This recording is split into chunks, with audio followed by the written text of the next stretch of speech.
Porque Deus amou o mundo de tal maneira que deu o seu Filho unigênito, para que todo aquele que nele crê não pereça, mas tenha a vida eterna. Se eu não falar e anunciar, as pedras clamarão. Há um clamor na escuridão, brilhe a luz do amor do Pai. Vamos completar a missão, a nossa oração, ó Pai, que o mundo creia. Vamos completar a missão, a nossa oração, ó Pai, que o mundo creia, que o mundo creia, que o mundo creia em Deus.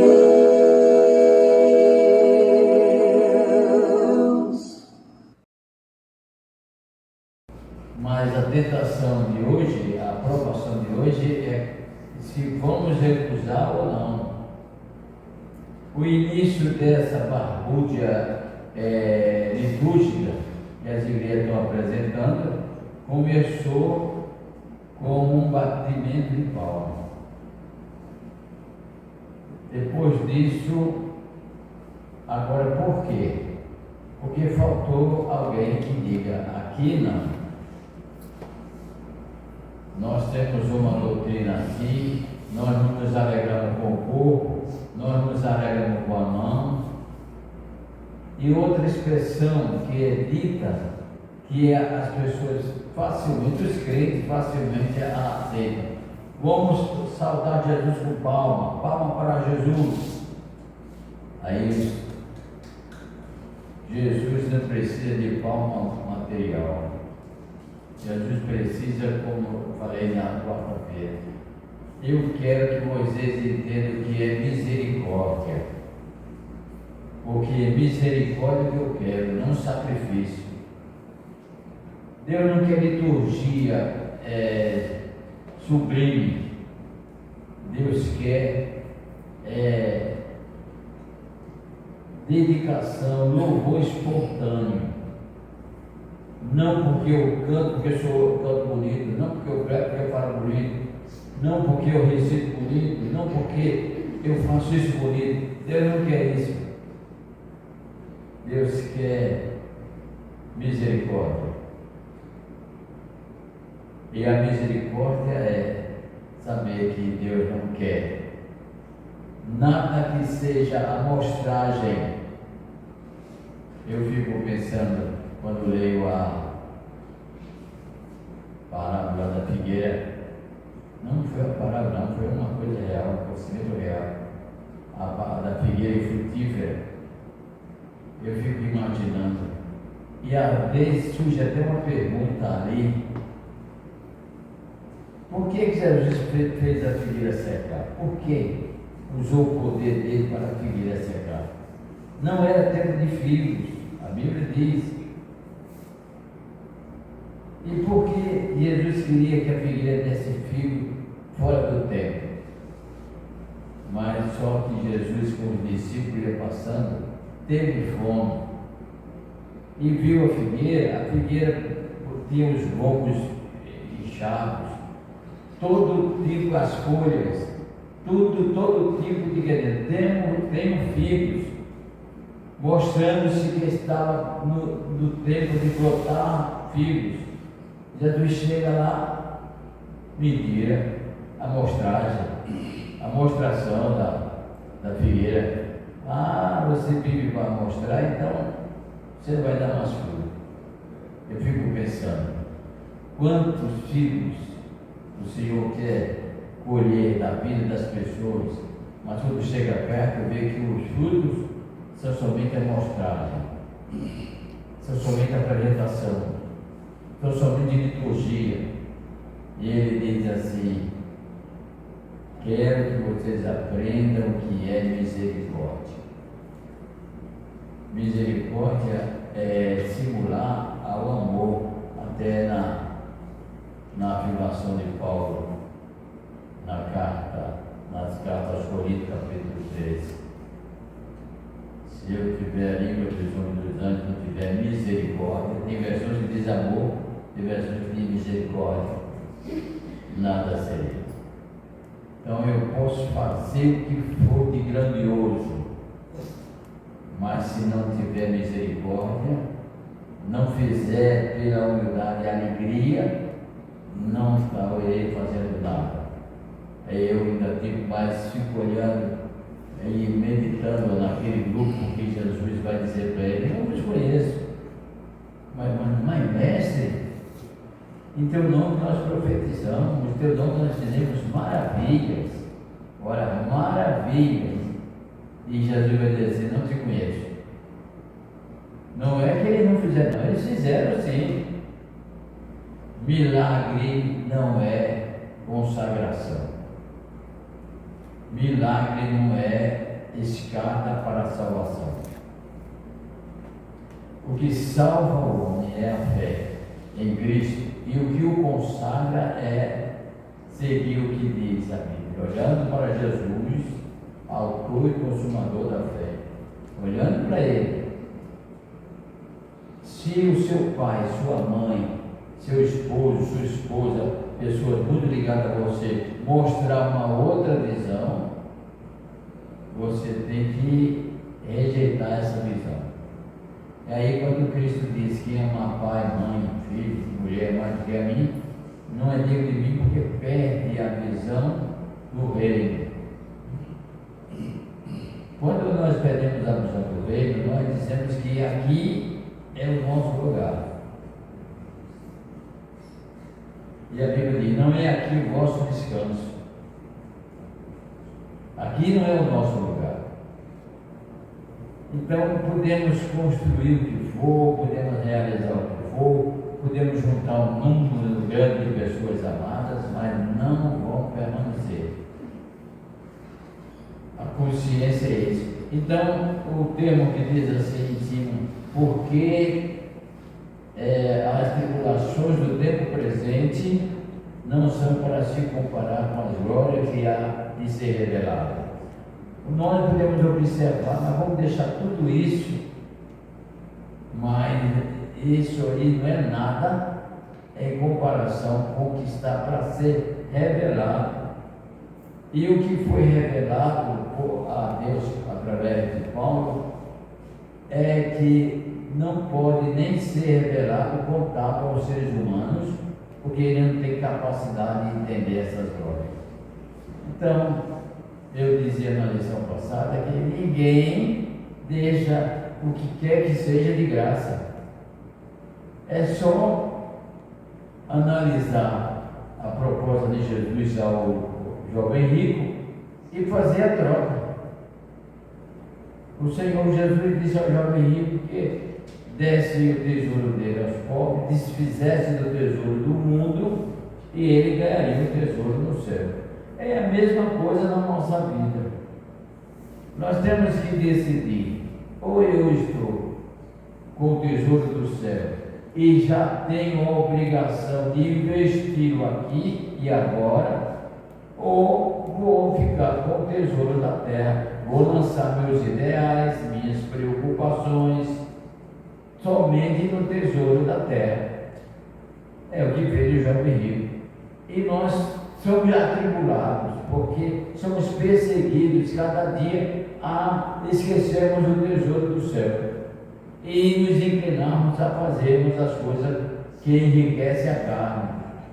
Por isso, Paulo diz: existem aqueles que são fracos, crentes carnais e até que morrem, porque negligenciaram a sua luta, cuidado, zelo e fazer com que o tesouro do céu progrida na vida. Nós hoje temos uma inspiração, uma confirmação de Deus em nós, mas amanhã, um dia teremos maiores, porque estamos seguindo, estamos olhando para quem nos pode revelar as coisas que nós não conhecemos. E isso acontece também com a Bíblia. Às vezes o crente vai e encontra uma dificuldade na Bíblia, esquece, passa por cima, não procura ruminar para tirar lições dali. E outras pessoas vão e tiram uma lição da Bíblia, do texto, e pensam que terminou. O texto só tem aquela lição para dar. Não, tem muitas coisas no só texto para você aprender. Por isso a Bíblia se renova. Eu já li isso, eu já li a Bíblia de Gênesis e Apocalipse tantas vezes. Não é assim. A Bíblia, você lê hoje um versículo, se embebeda na leitura, amanhã outra coisa interessante e bonita você encontra também no texto. Tem pessoas que veem uma coisa no texto, tem outras que veem outras coisas no texto. Então, é isso o desenvolvimento do reino de Deus. Nós somos, sim, atribulados. Não pode haver crente que não passe por tribulação. Não é a tribulação, ou vencer a tribulação, que faz o crente ser crente salvo. Porque ele só não vence as tribulações. Ele tem que entender isso. E seria bom que nós, quando estivéssemos passando por uma tribulação, nós víssemos Cristo do nosso lado, lutando no mesmo afinco, sobre o mesmo assunto. Porque nós não estaremos só. É uma promessa de Deus. O próprio Cristo disse que nunca nos deixaria. Estaria conosco todos os tempos. Então, está conosco no tempo da alegria, no tempo da lágrima, no tempo da tribulação e no tempo das bênçãos. Eu acredito que seria bom que nós admitíssemos tudo bênção. Tudo que vem sobre nossas vidas sejam bênçãos. Porque até o sofrer é bênção para nós aprendermos a mudarmos de direção. Até o leito do hospital pode transformar duas bênçãos na vida do crente: testemunhar e alguém lá se converter, e chamar a sua atenção interior para alguma coisa, porque ele está ali. Onde você estiver, em qualquer situação, é bom perguntar a si mesmo, se você não acredita ainda: por que é que eu estou aqui? Pergunte isso ao Espírito Santo e ele vai dizer. Eu digo isso por mim. Passei 30 anos numa profissão e eu dizia naquele período: por que é que Deus me colocou aqui? Por que é que eu estou aqui? Eu não tinha nenhuma aptidão para ser isso. Mas por que é que Deus me colocou aqui?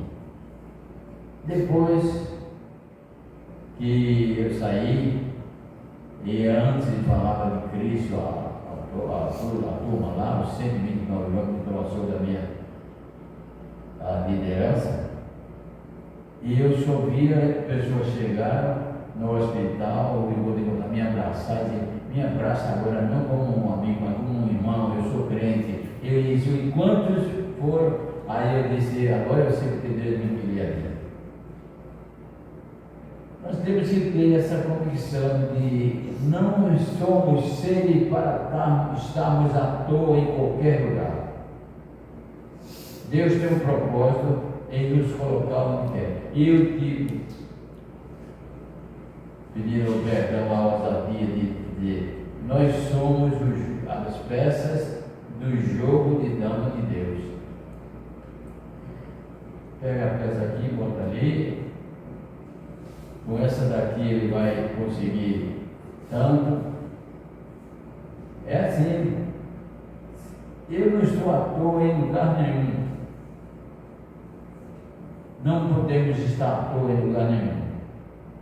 Porque somos filhos de Deus, Cordeiro de Cristo, com uma missão especial de levar a salvação que Cristo otorgou na cruz a quem crê. E quem é que pode crer se não ouvir?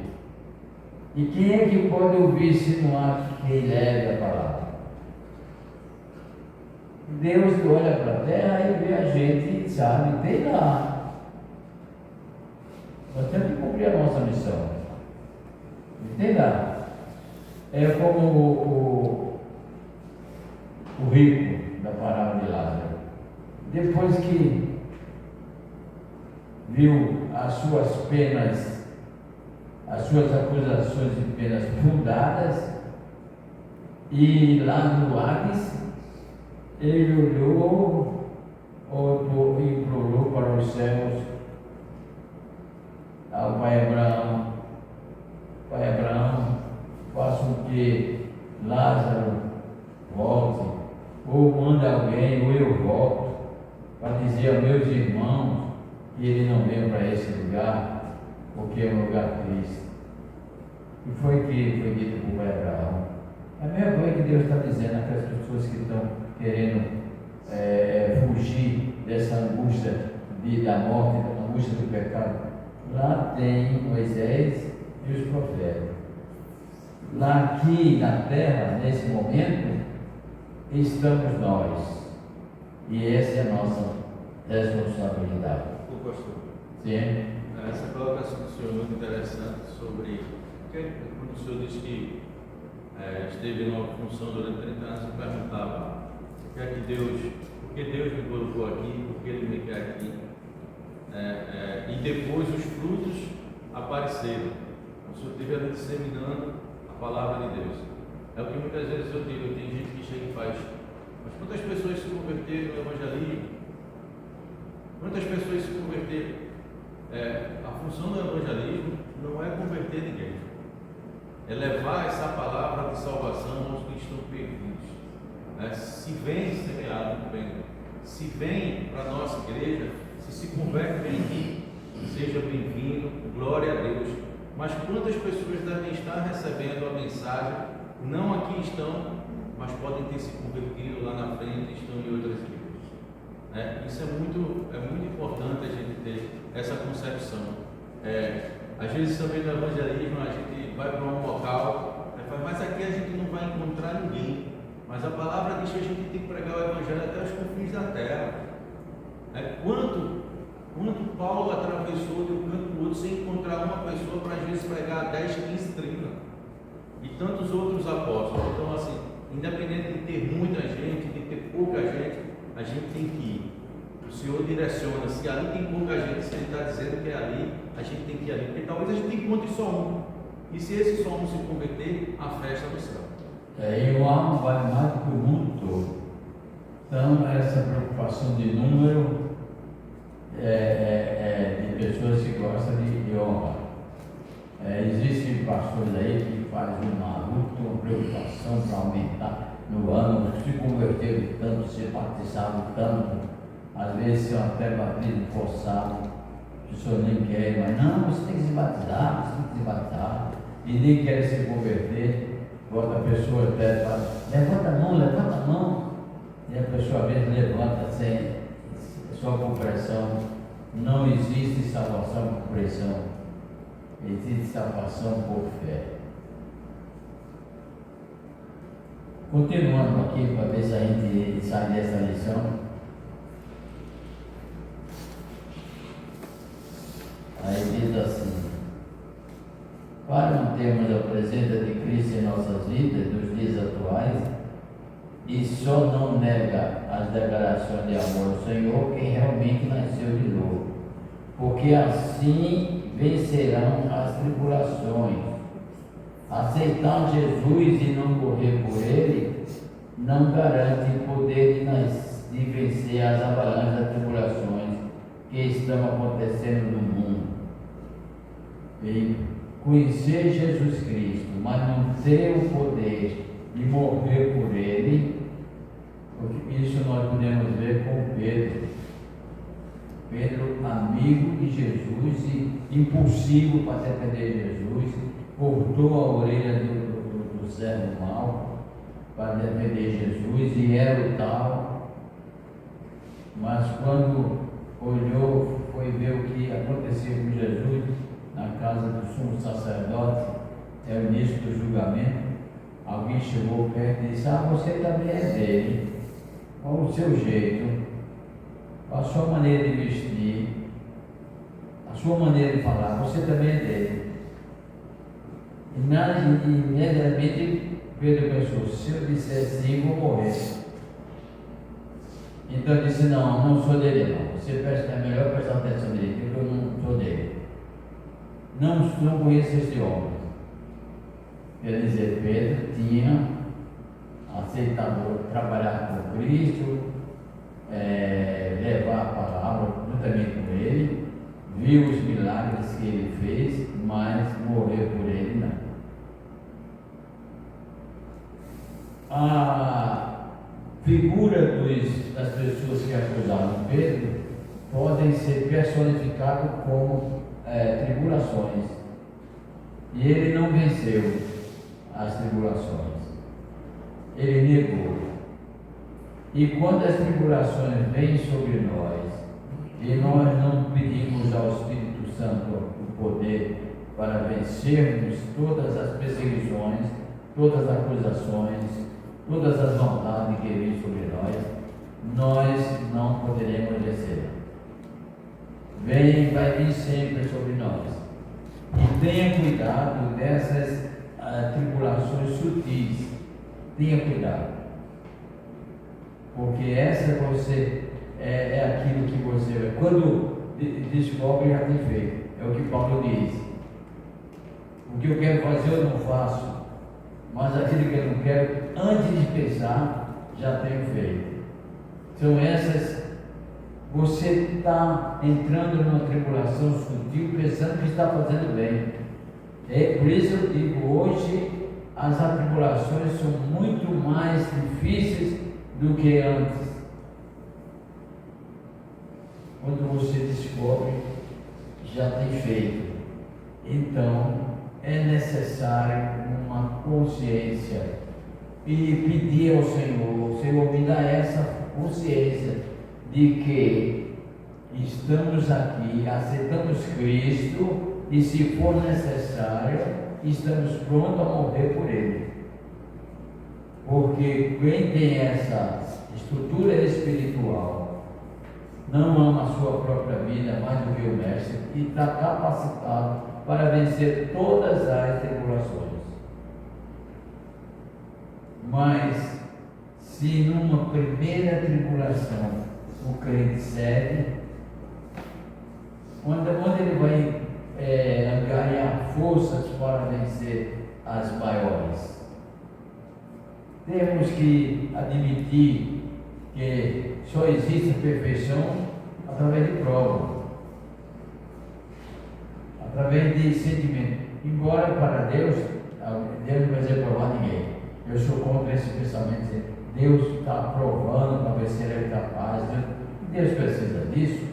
Se eu admitir isso, eu estou eliminando a presciência divina. Deus conheceu o profeta Jeremias antes de ele nascer.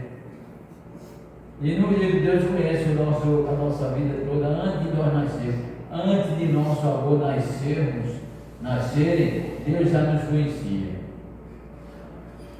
Então, não há como nós ficarmos alheios ao conhecimento de Deus. Deus é presciente. Não há como mudar isso. É um dos atributos de Deus. Não há como. Então, quem realmente nasceu de novo,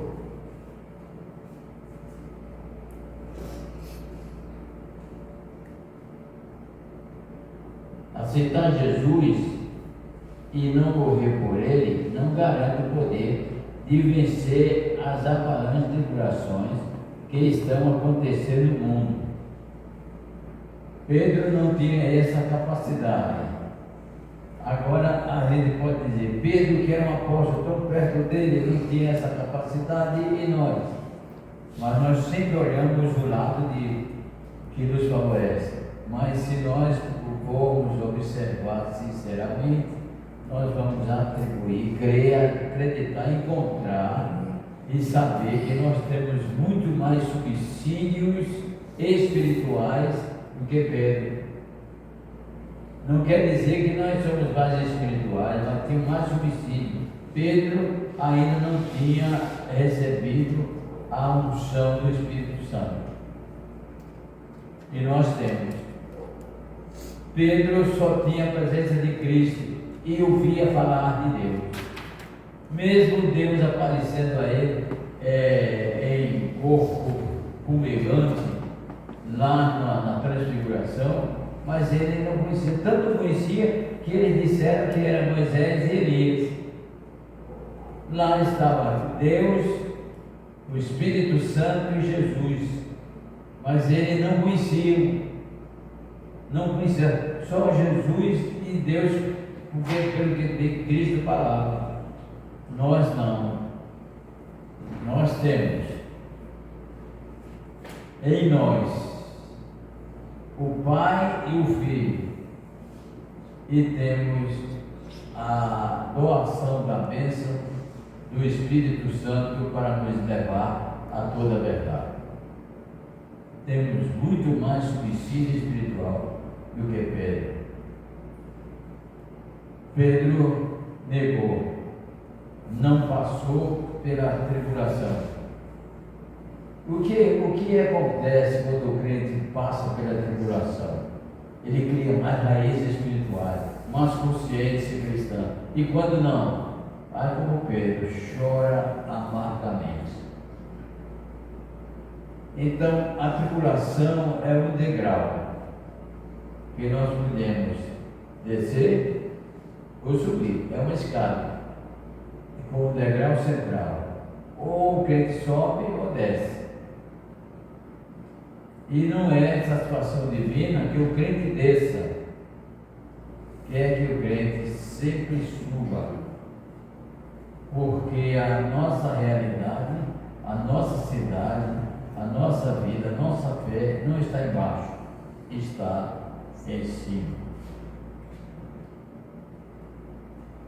Porque este é o século em que a igreja tem que provar que vai vencer as tribulações com as palavras de Deus e com as pretensões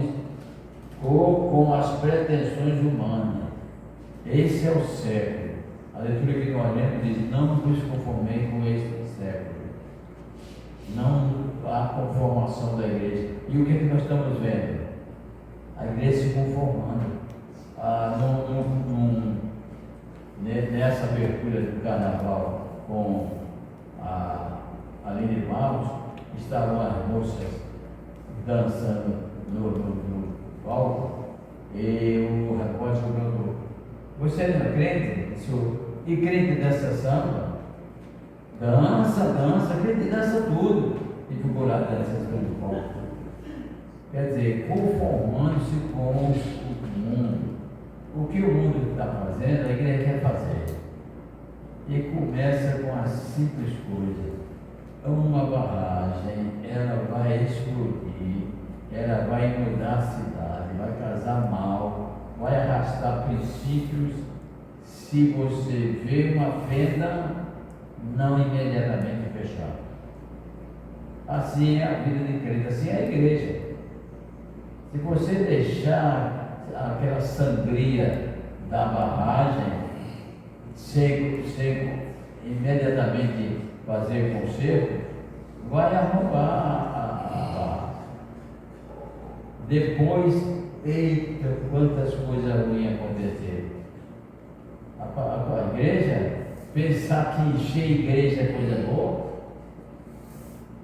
pode ser, mas nem sempre encher a igreja é coisa boa. A igreja só seria bom se a igreja enchesse sem se desviar da doutrina do Evangelho original. Mas se enche a igreja porque cedeu a pretexto da carne, não é coisa boa, é ruim, é péssimo.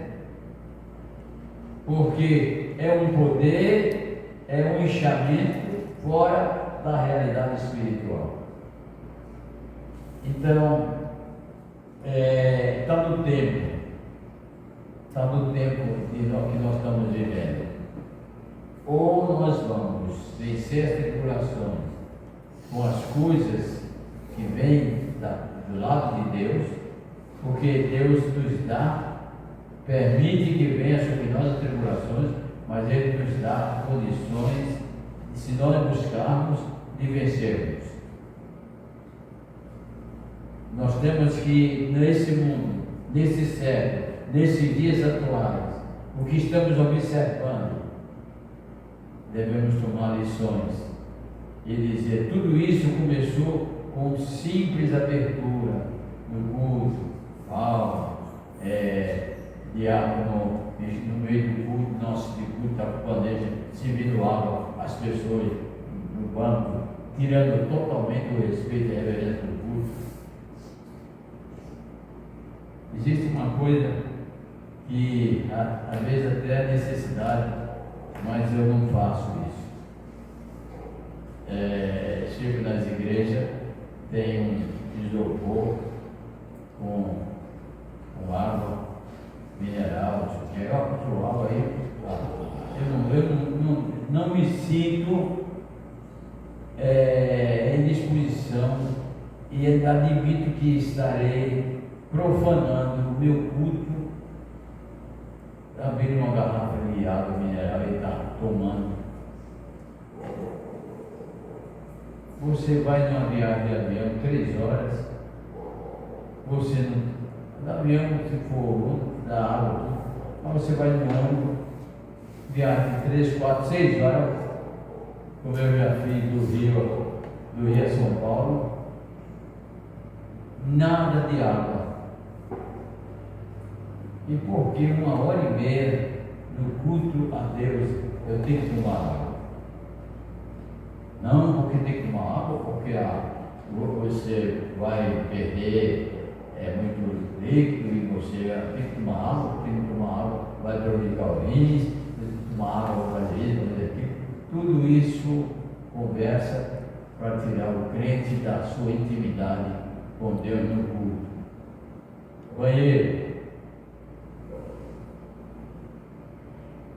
Ir para a igreja, o culto, a sublimidade do culto, e sair com o banheiro, porque não pode esperar meia hora, é pior do que o velho doente. Eu vejo o velho doente ficar sentadinho, não vai, toma remédio diurético, pressão, diabético, tanta coisa, e mantém-se no lugar dele. Espera chegar em casa, Deus lhe dá força para chegar em casa, mas os incoerentes, a igreja, os assentos da igreja queimam, qualquer coisa se levanta e vai lá para fora para o banheiro. Tudo isso são coisas que começam a minar devagar a raiz da nossa estrutura espiritual. Pequenas coisas. Não existe pecado pequeno nem pecado grande. Na tribulação da vida é uma coisa. Satanás quer derrubar o crente nas tribulações. Ele não vai querer assustar. Ele não vai assustar. Ele é traidor. Ele é perverso. E eu me vejo, eu passo a pensar que quando eu era criança, eu era perverso. Criança perversa. Porque usava de sutileza para pegar os passarinhos. Chegava num lugar, não sabia que tinha uma água, debaixo da água, que os passarinhos sempre sentavam, limpava, e deixava um lugar bonito. Satanás sempre pega a gente pela beleza, a gente sobre a beleza exterior, limpava, deixava, semeava alpiste lá e deixava. No outro dia, novamente, semeava alpiste, uns 2, 3, 4 dias semeando alpiste. Quando chegava lá, todas as ovelhas comidas e os perdidos passarinhos. Ele disse, agora chegou a hora.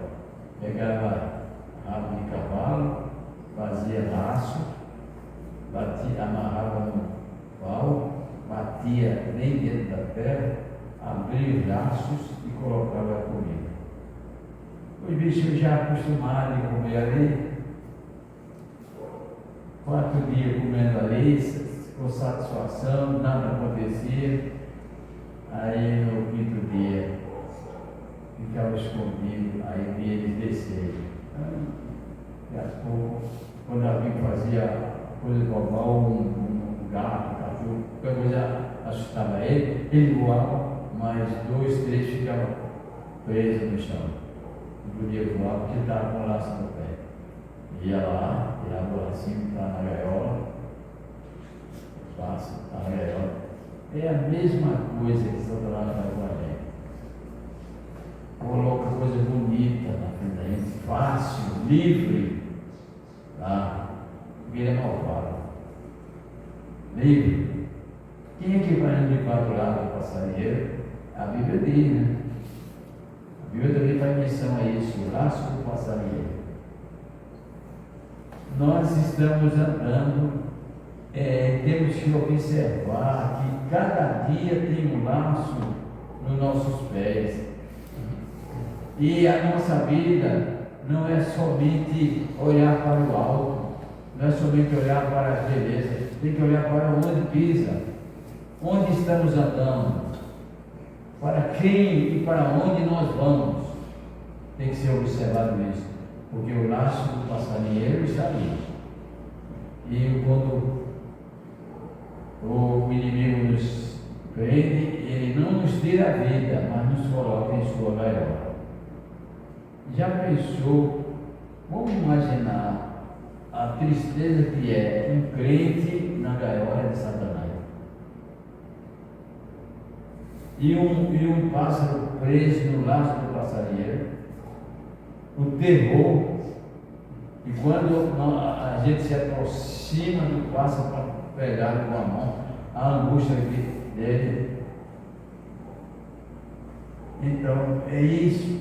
O crente pode estar na gaiola de Satanás. O pássaro lá e o outro preso no laço na gaiola olha para a amplidão, tem asas, mas não pode voar.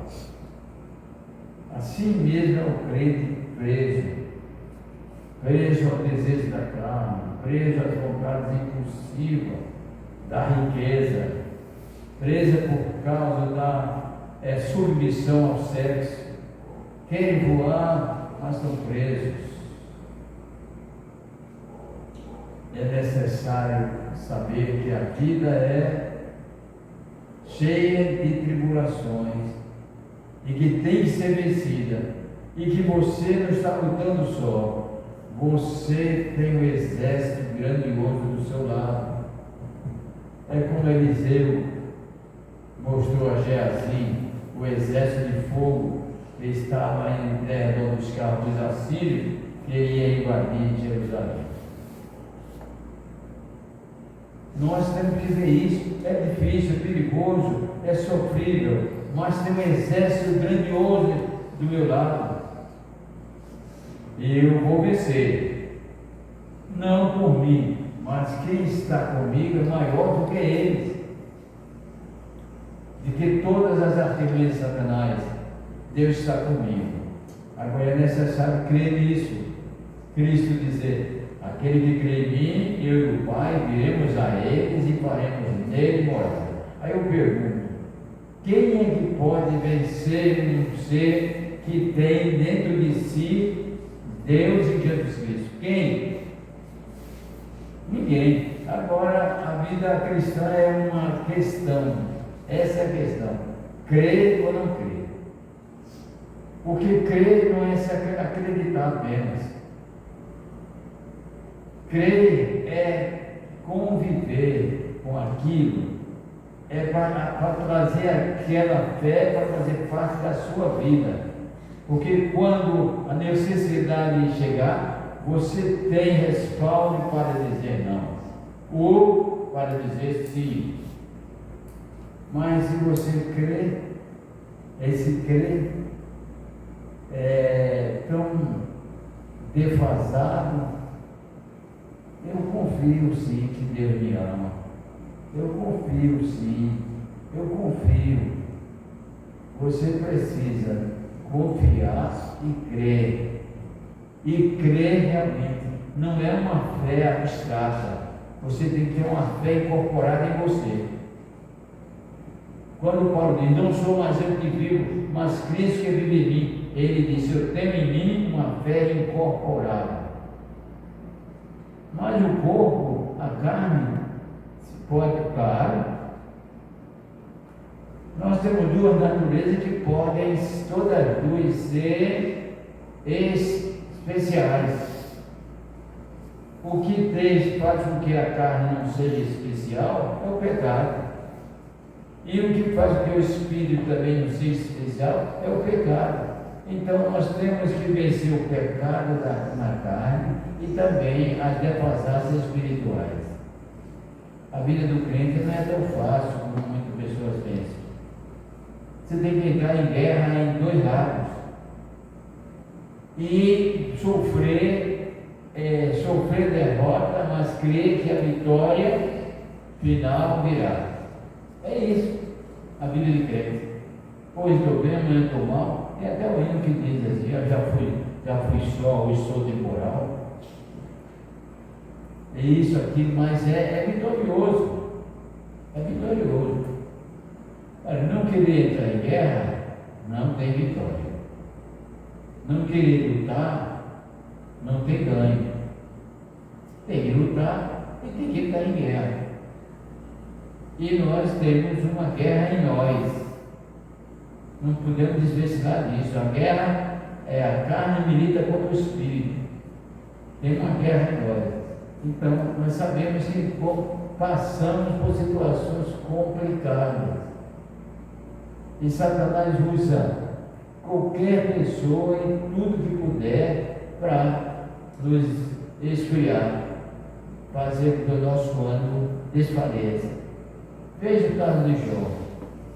Usou quem? A própria mulher. Jó, naquela agonia, tudo, precisando de alguém diz, meu velho, mulher, meu velho, tenha calma, tenha esperança, Deus está com a gente. Aí a mulher seria usada pelo Espírito Santo, mas ela foi isso. Ainda estás honrando esse Deus aí que permitiu que nosso filho morresse, nem permitiu, era a linguagem que era da época, que matou nossos filhos, que matou o nosso gado, que matou tudo, tirou tudo que nós tínhamos, e tu ainda fica adorando um Deus desse, renega esse Deus e morre. Satanás entra assim. Nas tribulações, Satanás é acusador e quer dizer a você que Deus não gosta de você, que Deus está fazendo isso com você porque não gosta de você, que Deus é mau. Nas tribulações, Satanás usa essa situação para dizer isso. Outra, as tribulações que nós pensamos que não são sutis, foi a tribulação que Jesus Cristo passou lá no deserto com fome. Com fome. Aí chega Satanás atribulando para que Jesus perdesse o seu poder de ser Salvador, que parasse e fizesse a vontade de Satanás e pecasse. Ele usou a sutileza. Mestre, tu não eres filho de Deus? Não estás com fome? 40 dias sem comer? Olha aí, mestre, tu tem poder de transformar essa pedra em pães. Transforma. Veja aí, Satanás, na sua ação e na tribulação do crente, ele quer usar que o crente faça aquilo que pode, aparentando bem e sendo mal. É muito sutil Satanás. Jesus, se tivesse um mínimo de exaltação. Dizer, eu vou mostrar a você que posso ver pedra, vira pão. Aí Satanás ria na cara dele, você não pode mais cumprir o papel, você fez a minha vontade, e fazer a minha vontade é pecado. Mas Jesus, mesmo com fome, olhou para Satanás e disse, não só de pão vive o homem, mas de toda palavra que sai da boca de Deus. Então, não somente de comida, de bebida, de dinheiro, de beleza, vive o homem. Os homens vencem as tentações, as provações, os crentes vencem as provações. Não com isso, mas com toda palavra que sai da boca de Deus. Veja, se Satanás é tão afoito de tentar sutilmente Jesus e nós, então não é que o crente vai viver assombrado, com medo e dizer que todo momento está em prova. Não está em prova. A gente fica observando que às vezes as pessoas não conhecem a justiça de Deus. Só conhecem a justiça de Deus para castigar, para punir, para destruir.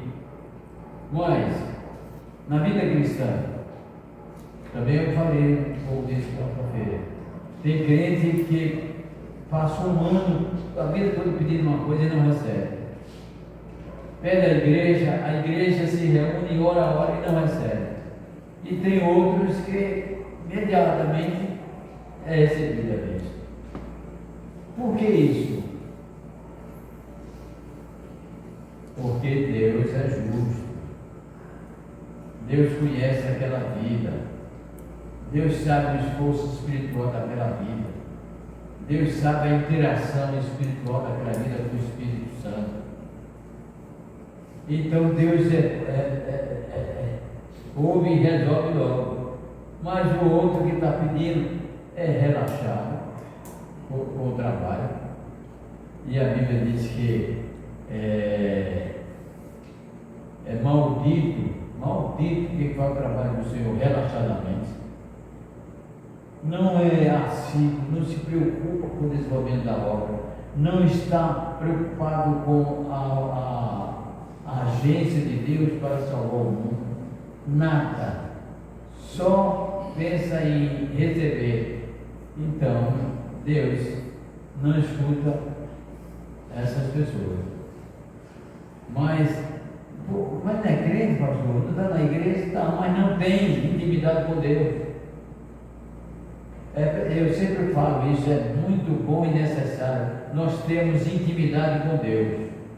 O que é isso? Falar com Deus no quarto, falar com Deus com caçando o sapato, falar com Deus viajando, falar com Deus dirigindo, falar com Deus lavando prato, falar com Deus lavando roupa, falando com Deus cozinhando. Vai fazendo uma coisa, aí já sabe, Senhor, vou fazer aquilo, me ajuda e eu espero ir contigo para resolver esse problema. Quando acontece tudo bem resolvido. Às vezes tem alguma coisa, porque não está no tempo. Mas você não tem que voltar e dizer assim, eu pedi a Deus para resolver isso e não resolveu. E não está no tempo. E talvez aquilo que você quer resolver não vai ser bom para a sua vida espiritual. Tem crente que não pode ser rico. Tem crente que não pode ter bens. Não pode. Porque se tiver, vai desbandar para gozar esses bens, esquecendo de Deus. Tem crente que pode ter toda a riqueza do mundo e permanece crente. Então, o problema é ter intimidade com Deus, intimidade. Nas tribulações, se eu tenho intimidade com Deus, eu já estou vendo antes dela vir. Deus já nos mostra antes dela vir. O nosso pensamento é uma ligação que nós podemos ter com Deus, não com as pessoas, mas com Deus, podemos nos ligar a Ele. As pessoas não sabem o que nós estamos pensando, mas Deus sabe. Então nós podemos, o pensamento nosso com Deus é aquilo que vai fazer você rir sem nada, estar num lugar, numa praça, sentado e abre o sorriso, o rosto transfigura de paz, de alegria, e a pessoa pode até olhar para você e dizer: o que está acontecendo? Aí, está rindo, não está vendo nada. Endoidou, é louco. Mas não, ele está conversando com Deus no pátio, no jardim. Isso é ter intimidade com Deus. Então sabe que as coisas ruins vêm, mas ele diz, como Paulo lá, que as mulheres tomaram como base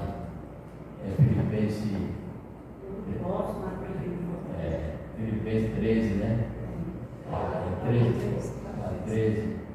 Posso todas as coisas naquele que me fortalece. Venha, eu sei que vai vir. Vão vir as tribulações, vão vir as perseguições, vão vir as investidas de Satanás, mas eu posso todas as coisas naquele que me fortalece. Eu vou vencer todas elas, não por mim, mas por aquele que está em mim. Paulo disse: não vivo mais eu, mas Cristo vive em mim. Boa expressão para dizer de que vencerá todas as coisas.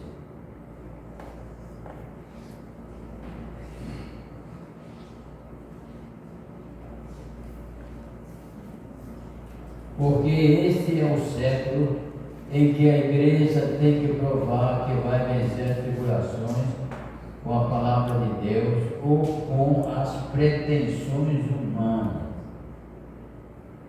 Tem pessoas pensando que vai vencer, não, porque eu vou fazer isso, eu vou me ajoelhar no quarto, eu vou passar tantas horas, vou ler a Bíblia tantos dias, tantas horas, eu vou para todos os cultos durante o mês.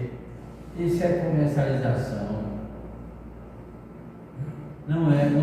Isso não é vencer as tribulações, não. Nada humanamente vence as tribulações. Se não estiver em Deus, está só. Está só e está condenado ao fracasso.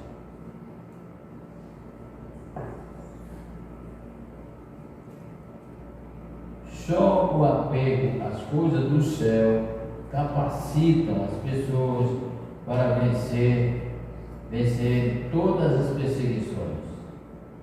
A igreja tem o dever de encher as pessoas com as coisas do céu. Só que os cuidados com as coisas da terra está apagando as luzes da vida que foram acesas nos corações, que são as explanações das palavras do céu pela igreja. Estas palavras então serão sufocadas. Infelizmente é o que nós estamos vendo hoje, palavra de Deus sufocada. Não, essas coisas de não querer levar para a igreja folclore, cultura, dança e coisa mais, essa é coisa de cabeças ultrapassadas.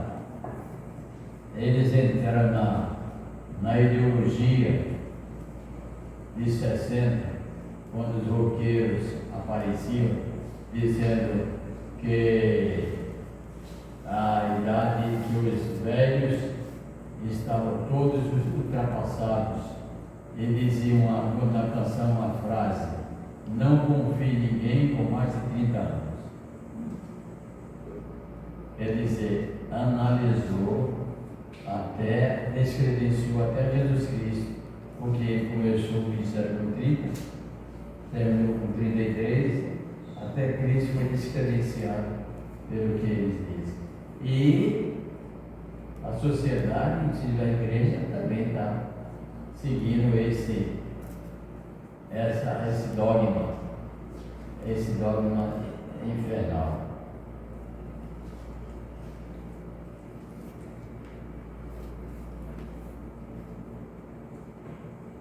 As palavras são sufocadas, promovendo assim um desvio do caminho da vida para a morte. E para fazer com que a semente do amor não nasça, o diabo até se transforma em anjo de luz e até usar a palavra de Deus e alguns que as falam para transformá-los em mentira. O diabo usa a palavra de Deus, se transforma em anjo de luz. Por isso é necessário cuidado. Nos dias atuais, o diabo está se transformando em anjo de luz, em pessoas que são credenciadas, pessoas que são confiáveis. O diabo vai usar para as pessoas enganar os crentes. E outra coisa, não existe no Evangelho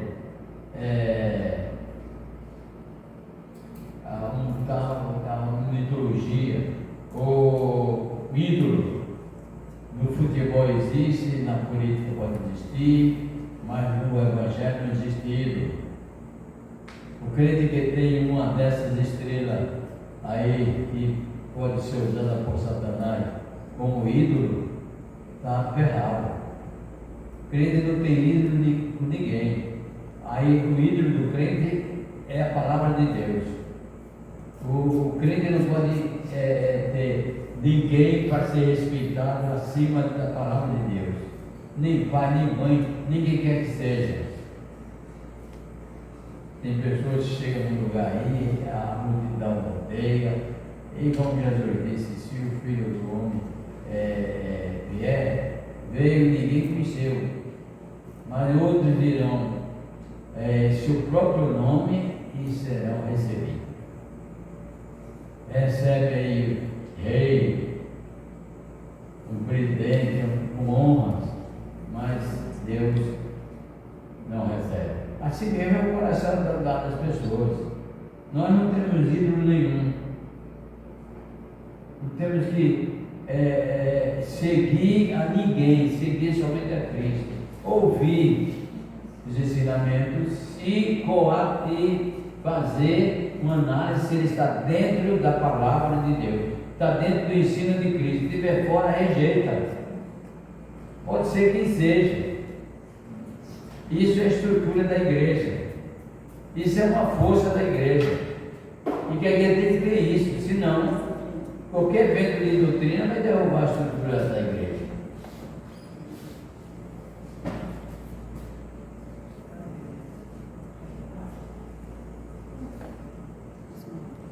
E para fazer com que a semente do amor não nasça, o diabo até se transforma em anjo de luz e até usar a palavra de Deus e alguns dos que falam para transformá-los em mentira. Usa a palavra e alguém que fala para transformar em mentira e enganar os crentes. Veja que Cristo disse que na perseguição, nas tribulações dos últimos dias, se for possível, até os escolhidos seriam enganados. Diz que Satanás usará pessoas que nós nunca imaginaríamos que iriam ceder o Satanás, farão sinais e prodígios. Sinais e prodígios. Uma pessoa, veja como é complicado. Você tem uma pessoa de respeito na sua consciência, no seu país, no seu estado, uma pessoa que você eleva a maior exame de espiritualidade, é usado por Satanás, faz sinais de prodígio e diz a palavra é assim, e você fugir disso não é fácil. Não é fácil. Por isso Jesus disse, eles farão sinais, eles mostrarão poder. Olha, são tão eficazes no seu erro no engano e no pecado, e se for possível, até os escolhidos serão enganados. Então nós temos que ter cuidado, ter essa intimidade com Deus e cuidado com as coisas que vêm do mundo. As bolotas do inimigo estão aí para quem tem fome, e nós não temos fome porque nós alimentamos o pão da vida. Mas para quem crente com fome pode sim comer as bolotas de Satanás. Quando é que o crente fica com fome? Porque abandonou a mesa do Senhor, abandonou a palavra de Deus, abandonou a união, a alegria, o prazer de estar junto com seus irmãos, deixaram de emanar em luz uns para os outros.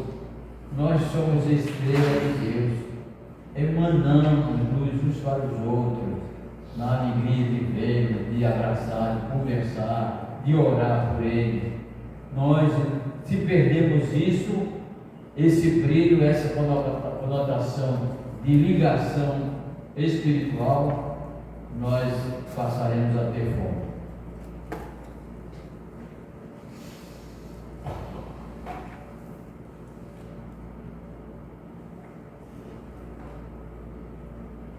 É preciso se ter um cuidado muito especial ao ouvirmos nos dias atuais alguém falar sobre Deus.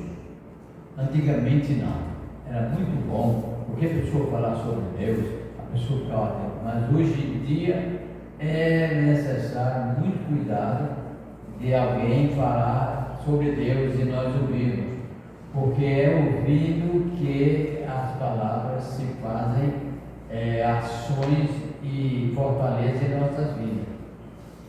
E por isso ter cuidado de ouvir, usando suas palavras e o seu nome, porque estamos vivendo a era dos falsos profetas, e é nesse tempo que virão as mais fortes tribulações. Por causa delas é que podemos afirmar que muitos que corriam bem a carreira da fé desistiram por não suportá-las.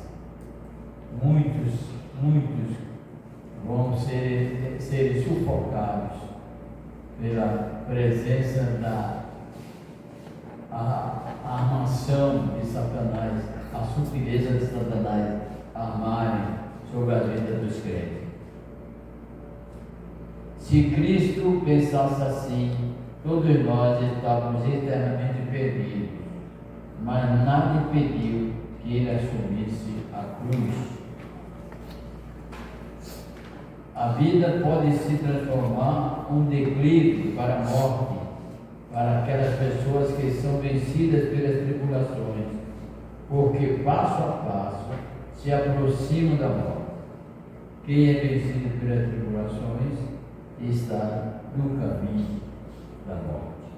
Nós vamos parar aqui, porque chegou o nosso tempo, e dizer aos irmãos que não precisamos ficar ansiosos nem preocupados, mas crendo que elas virão e que nós temos um escudo para vencê-las. Temos a presença de Cristo para nos ajudar, o Espírito Santo para nos ensinar como sairmos dessa situação com vitória, porque nós não somos uns seres esquecidos, mas somos seres excluídos na graça do Cristo, e assim nós somos vencedores sobre todas as coisas, pela fé e pelo amor de Cristo Jesus, o nosso Senhor. Amém.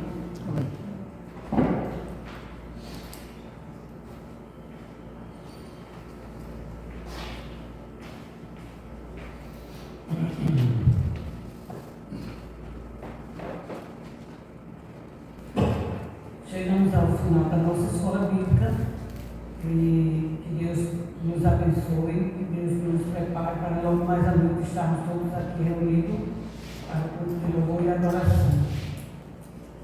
Peço aos irmãos que se coloquem em pé e vamos orar ao nosso Deus.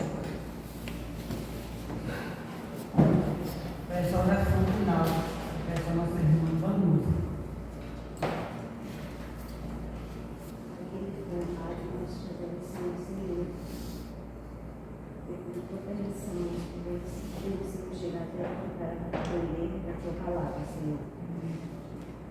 Nos guarda, Senhor, nos abençoa, nos livra, Senhor, de coisas que possam nos afastar de Ti, ó Deus. Nos ensina, Senhor, a Te obedecer, Senhor, a Te seguir, Senhor, como assim diz a Tua palavra, Deus. Seja com cada família aqui representada, Senhor, seja com os líderes da igreja, Senhor, dando paciência, sabedoria e entendimento a eles para eles possam continuar, para que eles possam continuar nos ensinando, Senhor, segundo a Tua palavra, Senhor, a Tua vontade. Faz a Tua vontade em nossas vidas, Senhor. Não permite, Senhor, que seja só a nossa, pois nós não sabemos, Senhor. Às vezes, pensamos que estamos fazendo certo quando não estamos, ó Deus. Seja conosco, Senhor, seja com as pessoas que estão doentes também, Senhor. Com aquelas que estão nos leitos também sofrendo com dores, Senhor. Com as crianças, Senhor. Tenha misericórdia da Tua nação, Senhor, do Teu povo, Pai. Obrigada por tudo, Senhor. Nos ajuda, nos dando paz e sabedoria. Que à noite nós possamos estar aqui, Senhor, para ouvir e Te louvar por Teu amor, Senhor. Amém. Deus, eu Te peço e Te agradeço em nome de Jesus. Amém. Amém. Oração silenciosa. Deus sentar, oração silenciosa. Estamos terminando.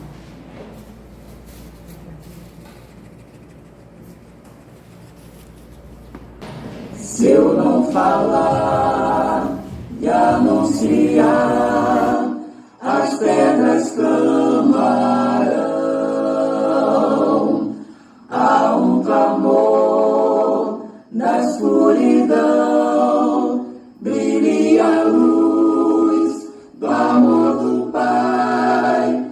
Vamos completar a missão, a nossa oração, ó Pai, que o mundo creia.